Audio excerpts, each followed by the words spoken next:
네, 안녕하십니까. 오늘도 일상기도회를 통해서 하나님과의 친밀한 교제의 시간이 있기를 원합니다. 우리는 계속해서 스가랴의 말씀을 살피고 있고, 오늘 함께 살펴볼 스가랴의 본문은 13장 1절에서 9절까지의 본문입니다. 앞선 12장에서는 스가랴를 통해서 이방 민족을 심판하시고 그릇된 지도자들을 향한 경고의 메시지를 함께 나누었습니다. 그리고 이스라엘 백성들에게 은혜와 간구의 영이 부어졌을 때 그들에게 있을 결과에 대해서 함께 살펴보았죠. 이제 오늘 본문은 그 은혜와 간구의 영이 부어진 결과에 그날에 있을 땅과 백성들의 정화의 내용들을 말하고 있습니다. 본문 13장 1절에서는 죄와 더러움을 씻는 셈이 다윗의 족속과 예루살렘 주민이라는 것에 대한 언급이 있는데, 우리는 앞서 12장 10절에서 보면 다윗의 집과 예루살렘의 주민들이 나온 것을 기록한 것을 우리는 알고 있습니다. 그러니까 지금 이 13장의 단락은 12장 10절부터 이어지는 내용이다라고 할 수 있는 거죠. 그러니까 지금 이 다윗의 집과 예루살렘 주민에게 은총과 간구의 심령을 부어줬는데, 그 은총과 간구의 심령을 부어준 그 날에 있을 일에 대해서 이야기하는 것이 오늘 본문이다라는 겁니다. 죄와 더러움을 씻는 셈이 다윗의 집과 예루살렘의 거주민들을 위해 열릴 것이다 라고 기록을 하고 있습니다. 이 죄와 더러움이라는 것을 통해서 제의적 부정결의 범주와 관련하면서 기록하고 있는 겁니다. 우리는 이스라엘이 여호와의 성소에 나아가기 위해서 부정결의 문제를 해결해야 한다라는 그런 율법을 알고 있습니다. 그러한 장면들과 그러한 내용들을 떠올리게 하는 거죠. 이러한 과정을 통해서 지금 예루살렘은 여호와가 거하시는 거룩한 도성에 어울리는 상태로 회복되어야 한다는 것을 알게 합니다. 그러니까 이제 이 앞서 12장에 나왔던 백성의 정화가 이 땅의 정화로 이어져 나가고 있는 겁니다. 2절은 이렇게 기록합니다.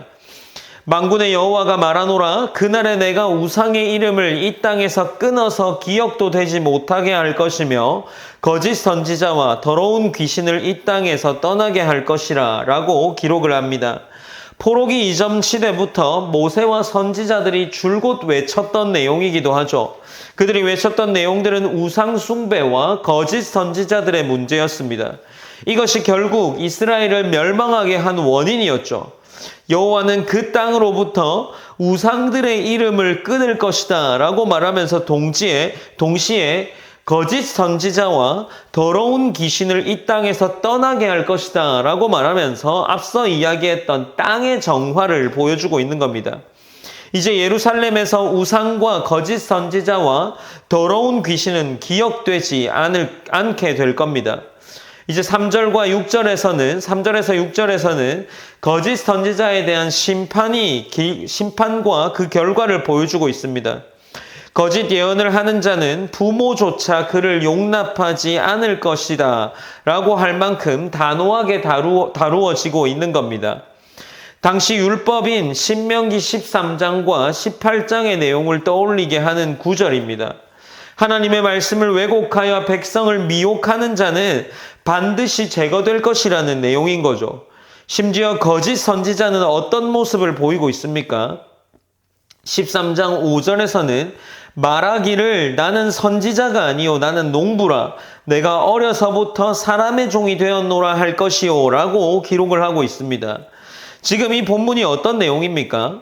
이 거짓 선지자 자신조차도 자신 스스로가 선지자가 아니다라고 말하면서 부끄러워하며 다시는 예언하지 않겠다라고 이야기하는 겁니다. 자신을 농부라고 속이면서 이것을 마치 옛날 직업으로 돌아가려는 모습을 보여주는 것처럼 이야기하고 있습니다.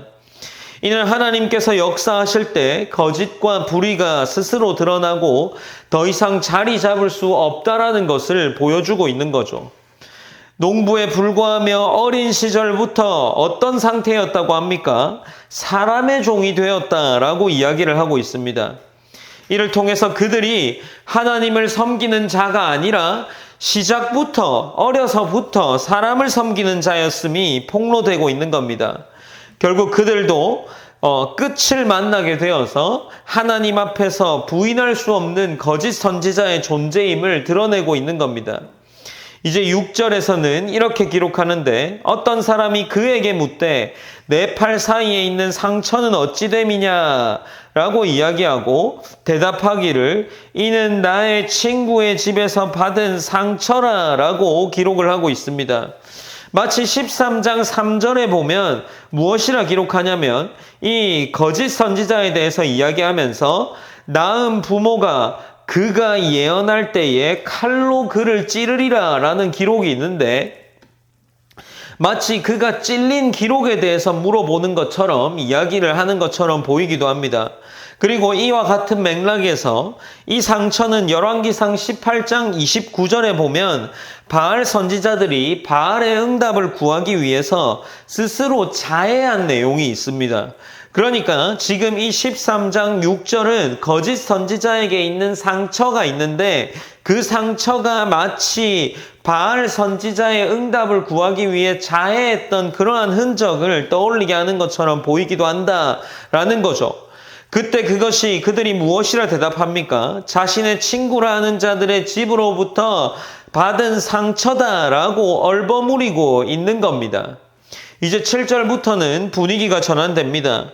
여호와께서 뭐라고 기록하고 있습니까? 7절에서는 만군의 여호와가 말하노라 카라 깨어서 내 목자 내 짝된 자를 치라. 목자를 치면 양이 흩어지려니와 작은 자들 위에는 내가 내 손을 들이우리라 라고 기록을 하고 있습니다. 여호와께서 칼을 명하여 목자와 그 동물을 치라고 하십니다.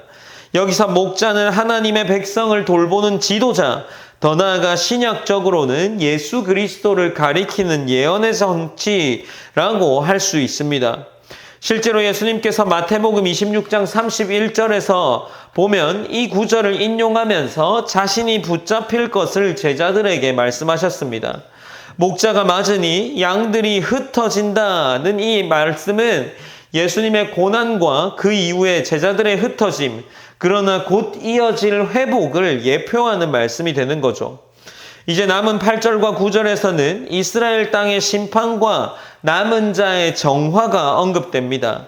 땅의 3분의 2가 멸망을 당하고 3분의 1만 남게 될 것이다 라는 말은 이 심판의 철저함을 보여주는 겁니다. 그런데 이 남은 3분의 1은 그대로 구원받는 것이 아니라 그들을 시험하기 위해서 하나님은 그들 가운데에도 시험을 하고 있는 겁니다. 9절에서는 그 3분의 1을 불 가운데 던져 은같이 연단하며 금같이 시험할 것이라. 그들이 내 이름을 부르리니 내가 들을 것이며 나는 말하기를 이는 내 백성이라 할 것이요 그들은 말하기를 여호와는 내 하나님이시라 하리라 라고 기록을 하고 있습니다. 그러니까 이제 이 남은 3분의 1 가운데에도 그들의 불순물을 제거하기 위해서 불 속을 지나게 하십니다. 그런 불같은 고난을 통과하고 남은 백성이 여호와를 향하여 나의 하나님이라고 부르고 여호와는 그들을 내 백성이라 칭하고 있습니다. 사랑하는 성도 여러분, 은혜와 은총과 강구의 영이 백성 가운데 부어졌을 때에 그 땅은 정화되게 됩니다. 오늘 본문은 하나님께서 그 땅을 정화하시고 거짓과 우상을 제거하시며 남은 자를 거룩하게 하시는 장면을 보여주고 있습니다. 때로는 심판이 무겁게 다가오지만 그 심판의 목적은 파괴가 아니라 정결과 회복이라는 거죠.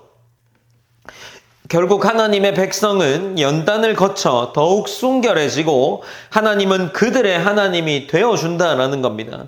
오늘도 우리의 삶 속에서 우상을 제거하고 하나님의 말씀을 왜곡하는 모든 거짓을 멀리하면서 남은 자로서 하나님의 연단 가운데 믿음을 지키는 여러분이 되시기를 소망합니다.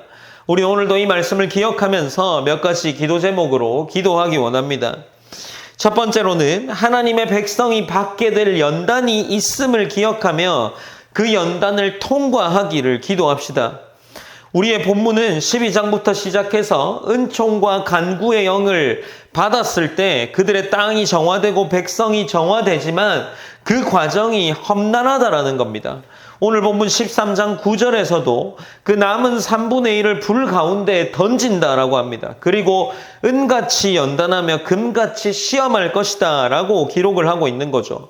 어떻습니까? 이 은과 금이 연단이 될 때 그 과정이 까다롭습니다. 그리고 그 과정 가운데에 많은 열들과 실제로 재단의 과정을 거칠 때에 그 일들이 있다라는 거죠.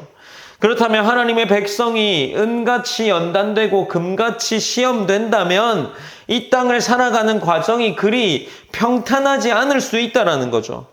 그렇기 때문에 우리는 우리의 삶을 놓고 기도할 수밖에 없습니다. 하나님의 백성이 받게 될 연단이 있음을 기억하면서 우리는 그 연단을 능히 통과하기를 기도하는 하루가 되었으면 좋겠습니다. 그리고 두 번째로 우리 삶 속에서 모든 우상과 거짓이 제거되는 이 일이 기쁨이 되기를 기도합시다. 우리는 때로는 우리 가운데에 우상을 잘 분별하지 못합니다. 우리에게 주어진 축복이 때로는 우상이 될 수 있습니다. 그런데 만약 그것이 축복처럼 보이는 것이 우상이라면 우리는 우리가 복으로 여기는 것을 제거해야만 하는 거죠.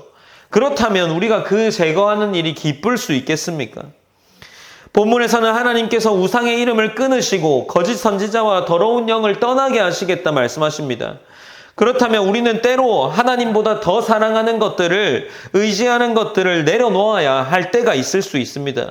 하나님께서 그러한 일들을 우리의 삶 속에서 펼쳐나가실 때 우리는 그 모든 일이 기쁨이 되기를 기도해야 할 겁니다.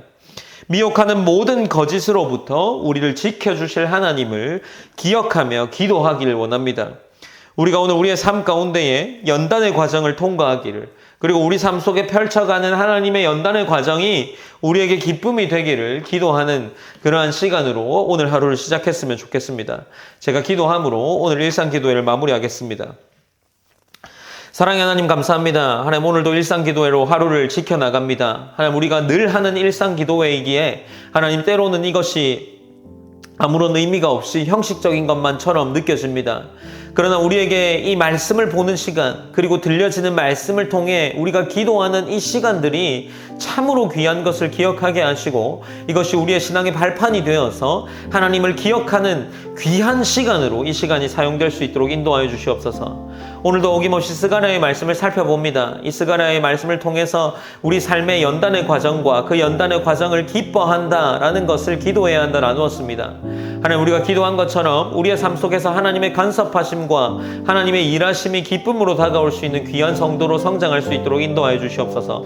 오늘 하루의 삶 가운데 그것들을 느끼며 나아갈 수 있게 하시고 하나님을 기억하고 하나님과 함께하는 모든 교제의 순간들이 우리 가운데 참으로 기쁨이 될 수 있도록 역사해 주시옵소서. 모든 영광 하나님께 올려드리며 살아계신 예수님의 이름으로 기도드립니다. 아멘.